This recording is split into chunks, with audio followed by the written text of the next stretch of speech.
gentlemen, when it comes to India's space program, one would say that in post-colonial India, it's the most powerful example of India's modernity, statehood, as well as national prestige. And as far as Bharat next decade is concerned, this is the very domain, I would say, that has achieved excellence.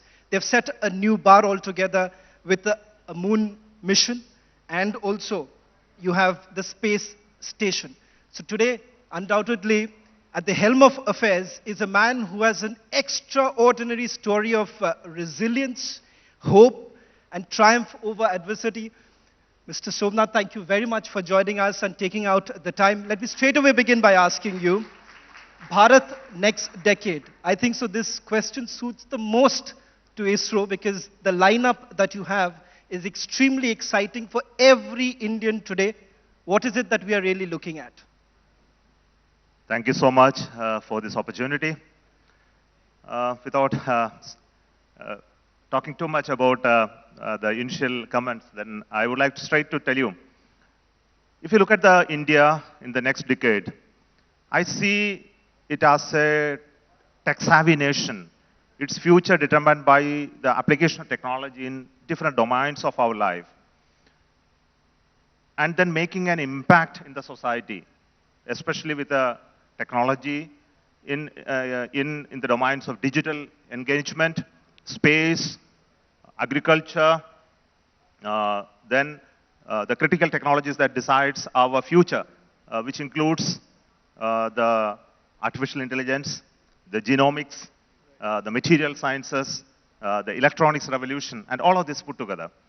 So if I look at the application of space sector in all of them, I think the space sector has been one torchbearer in showcasing an example to this country that it is possible for India to make its own path, her own path in the domain of space technology, to do it in different manner than that others did. I think all of you know the history of our space air domain has been different from other nations.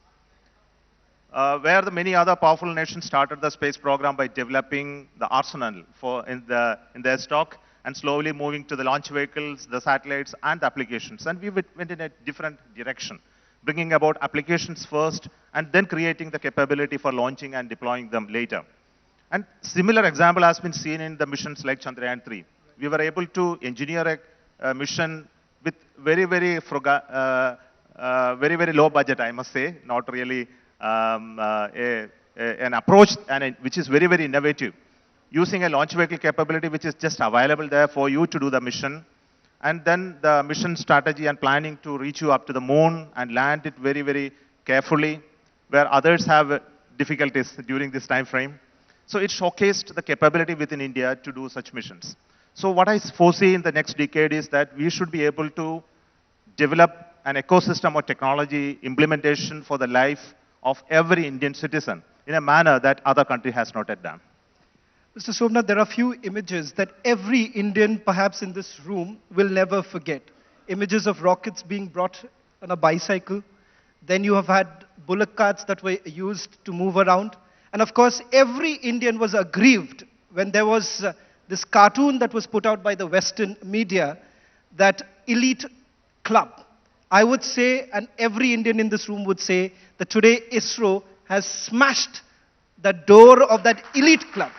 And if it is possible, it's because of you and your team. So I want to ask you today, take the opportunity of asking, what is it that you would tell those who try to demean Indians, and how has the journey been? The journey, I would say, is fantastic, but we want to hear it from you. What's been the journey for you and your team? See, for people like us in the space domain, the technology domain, I think those narratives were entirely different. I think those cartoons that you are referring to are in another sector of the society, section of the society. We don't understand each other, I must tell you. We people in the space, we have been talking to all the power players in this domain, the Russians, the Americans, the Europeans. And possibly you may know that Sarabhai, when he started the whole space program in 60s, we were nowhere. We were just launching small rockets. But he was able to influence the Russians, the Americans, and the French and bring the rockets during the ages of the Cold War to India and then make a launch from here. The rockets came from the US, the computer came from Russia, the infrastructure for that came from France, and we were able to integrate all of that and then make a launch. So that's the power of that he displayed at that point in time. And we continue to do the same. Even today, they respect us very well. And though those ridiculing that is happening in some other sector of the society, I think let us not worry too much about it. Those who understand the domain respect each other.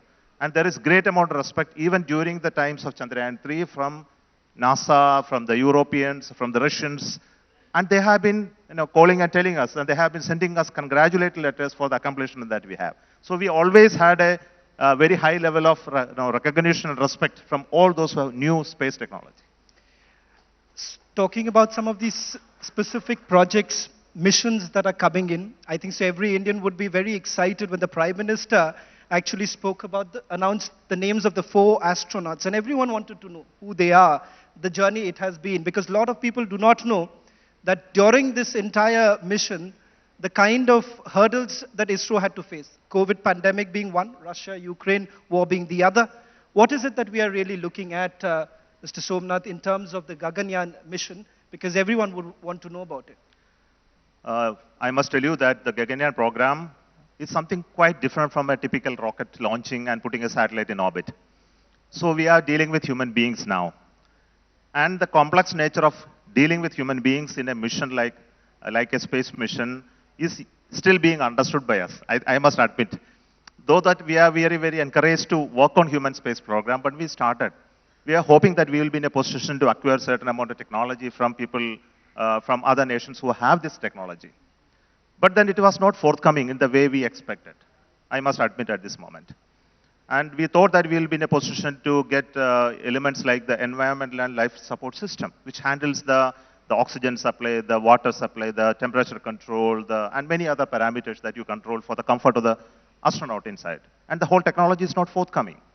And we were asked now to develop our own environmental life support system.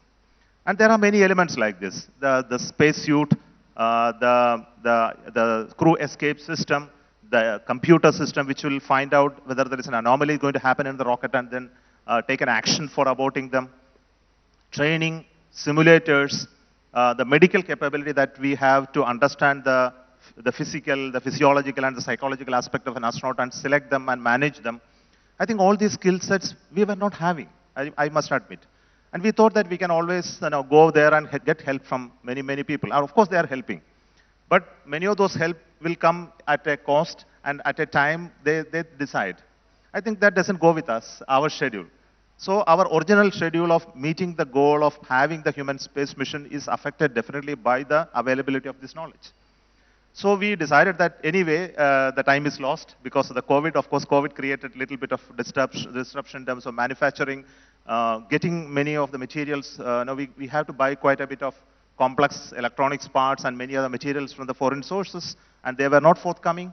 And some of them we had to do it our own way of doing things.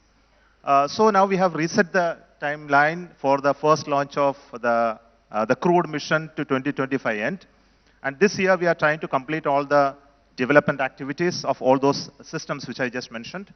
Then conduct unmanned or uncrewed missions, at least 2 of them, or maybe 1 more. Then also demonstrate the abort scenarios, which one of them which we have just done. Then also do hundreds of similar tests in this year and early next year to give the confidence to have the crewed mission by the end of 2025. So I must tell you at this moment that it's a really challenging enterprise. First of all, we have no experience of sending human beings to space till now. And we are talking to those people who are in this domain, like our Rakesh Sharma, who had the fortune to travel in one of the mission. And he is one who gives us a lot of information from his perspective of understanding. But there is different layers of understanding. I must tell you that an astronaut layer of understanding, a technocrat's level of understanding, a certification or authorizing the whole system for launch, and that level of understanding, it's all differ. So we are collecting the best brains in this country, including Air Force and various institutions, to come together and help us to build this capability. And there are many countries helping us. Of course, I must tell you that France is helping us in a big manner, especially with the medical aspect of human spaceflight. The doctors who are dealing with astronauts in France came to India. They helped us in training and in creating the basis guidelines. And we are having now engagement with NASA and they are going to take one of our astronauts in their flight in ISS, which will definitely give us some exposure to the way they handle astronauts and then prepare them before the launch. And all these are very important.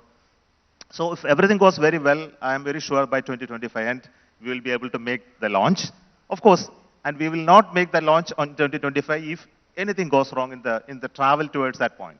Like encountering failures, encountering serious design deficiencies. We will have to reset the timeline, of course, because life is very, very important and we don't want to take the risk of causing any injury to any of our astronauts. So we are looking at a manned mission by 2025, ladies and gentlemen. I think so that's the big news now coming in.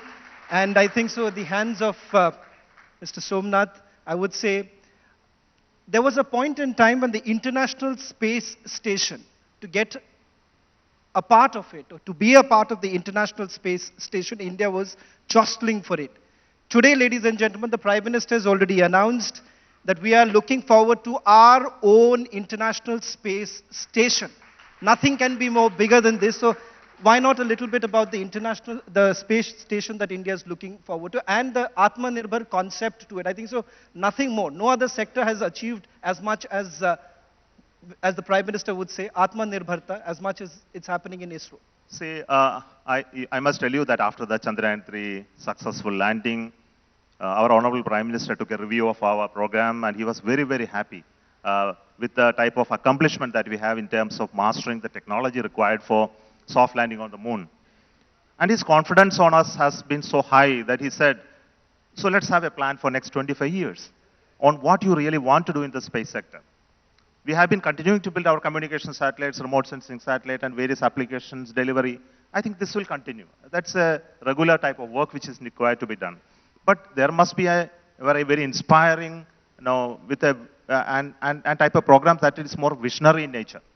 So this is the first time in the history of ISRO a 25-year-long roadmap has been developed by the advice of our Honorable Prime Minister. And it has four key elements. First thing is the human spaceflight program, which we call Gaganyaan, is going to continue. It's not going to be a one-time event. There is no point in sending an Indian to space and show that, yeah, we have achieved something majestic. But it must really deliver something back. No, we see that access to space by human beings are so crucial for various technology elements. For example, we look at material science, we look at drug discovery, you look at additive manufacturing in humans or organs, or if you want to look at biogenomics domain, microgravity experiments become very, very important. And this requires human beings to be present to organize experiments and do measurements and bring back those samples in a healthy condition for us to analyze in the ground and then give some outcome. So there is hundreds of such experiments taking place in the International Space Station today from various countries. Unfortunately, in India, this domain is still to catch up, and I believe it will really happen.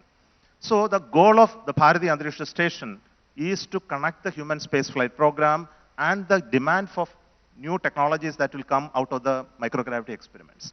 And once you have a space station like that, this should be possible for us to send Indian scientists up there and conduct experiments to serve those sectors of the industry. So we believe it's not just going to show that we have an international station like others, but to deliver an economic benefit out of it. The second element is to continue the scientific exploration that we have been doing so far. That's the Chandrayaan series, we did the Mangalyaan, we did the AstroSat. So these are low-cost scientific experiments that we have been able to do and really bring out substantial scientific outcome.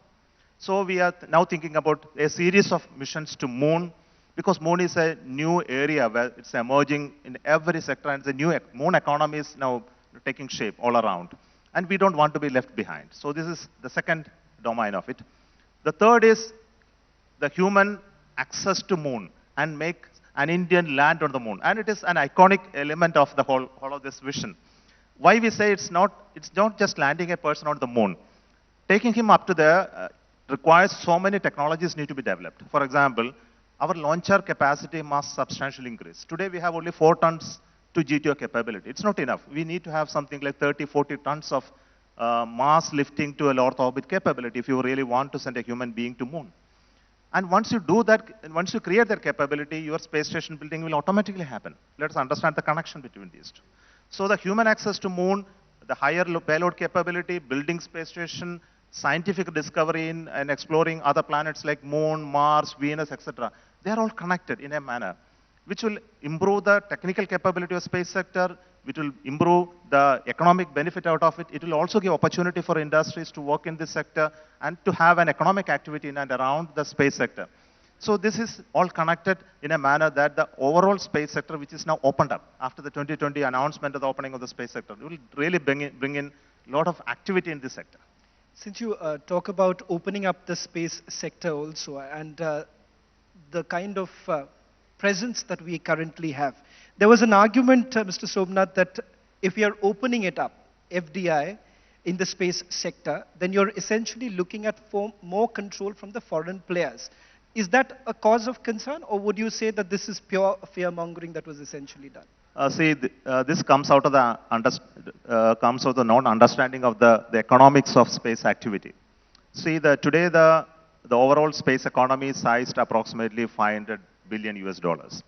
Out of that, almost 70% of the business or the financial activity that is taking place is around the applications, or is around the hardware that are required for the ground operations, connectivity, network, and various other things. Around 15% is for building satellites, and rest is for only rockets and launch vehicles. So the overall economy is driven by application rather than the high-end sort, where the investment is very high, the return of investment is low. The rocket building and launching is not a very profitable business if you are not very good at like SpaceX. The satellite building and launching is the next profitable opportunity, but the bigger profitable venture is in terms of applications. For example, image processing and using communication services, navigation and timing services, weather-related services, etc. So if you really look at these sectors, these three sectors, the launching sector, the satellite sector, the application sector. So in the FDI, what we have done is the application sector is now 100% automatic. That means whoever wish to invest in the application sector are welcome to India and then create their capability. So what really means is that in India and in around India, there is so much of markets available to create the possibilities of applications and then generate the activities around it.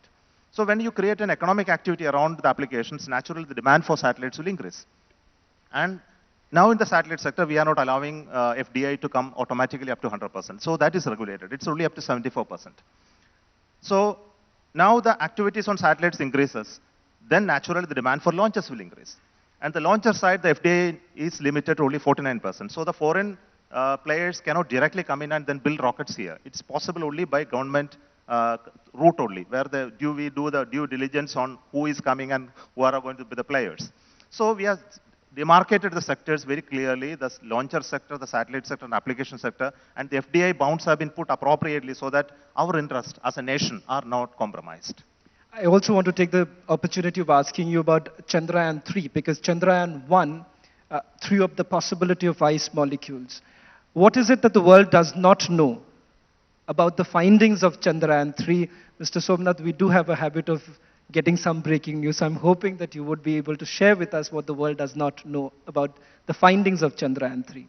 See, on the Chandrayaan 3, our target was to land on the southern side of the moon, very closer to the pole.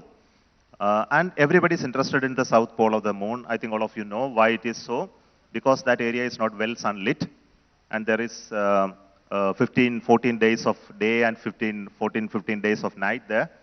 So because of that, the structure of the moon is well preserved there, unlike the equator domain where there is better sunlight, and then the possibility of measuring and finding water, minerals, and many other things are much better off in the southern pole than in the equator. So when we went there and did the measurements using the 5 of our instruments, there were many interesting findings. I think the most surprising things are to be kept as a surprise because it's to be done. It is to be done by the scientists, not by me, because there is a set of moon scientists working on this data, and they have some observations, of course, I must tell you, but they have to corroborate with the other findings. There are experiments which are done on the ground and the measurements coming from there. For example, one of the important finding was that there will be huge amount of dust there. But when we went there, we found there is no dust like what we expected to happen in the equator. And you would have seen the rover moving around, and then the clumps of materials were coming out, not in the form of dust. Then there must be a surprising question why there is no dust there and why dust was seen in the Apollo landing. I think you all know that we have seen those videos of other landings. There was enough dust, but there is no dust there. The presence of water, which is much more abundant than the equator, or something else that is happening there. We also found that the atmosphere of the moon at that time, though you know that there is no atmosphere there, but there is an electron and a charged particle atmosphere. It's much different from that we expected. So there are surprising things, but for time being, let me not disclose, because it has to come in a peer-reviewed journal, and normally in scientific domain, it's not just announced like a chairman coming and telling you there is something surprising here. So we go through a process of peer review, and people in that domain should certify that what you are speaking is true. And once that is done, we will definitely announce. I'll do grave injustice if I let you go without telling the audience a few things that we generally never know about you.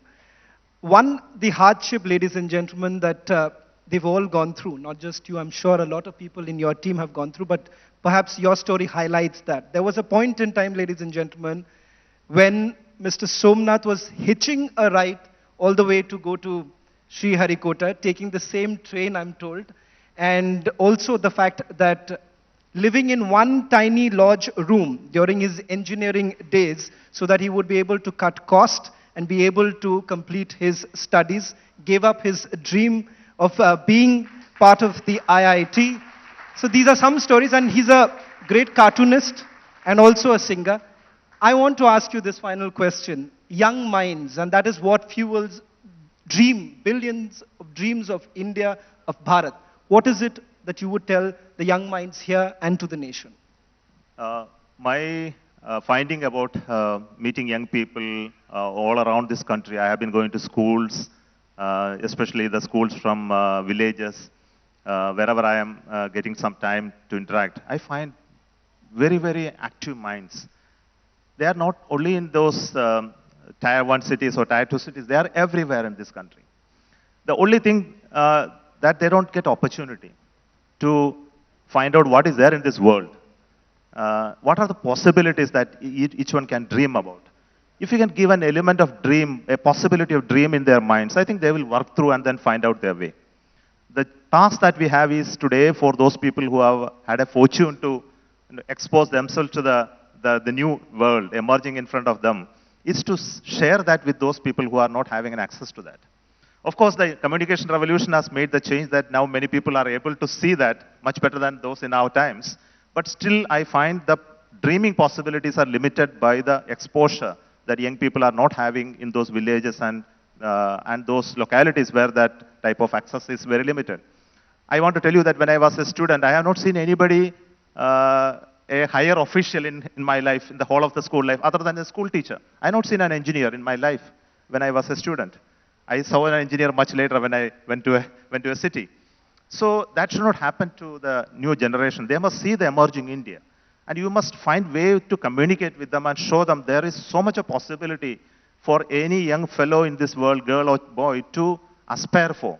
If they are good at it, if you are good at studies, good at entrepreneurship, there must be a possibility for him to grow in life. I think this is something that we must show. And I'm very happy the Chandrayaan 3 has shown this example to the Indians. I think if I go to a village, I think they know about it, quite a bit of them. And they are inspired by our work.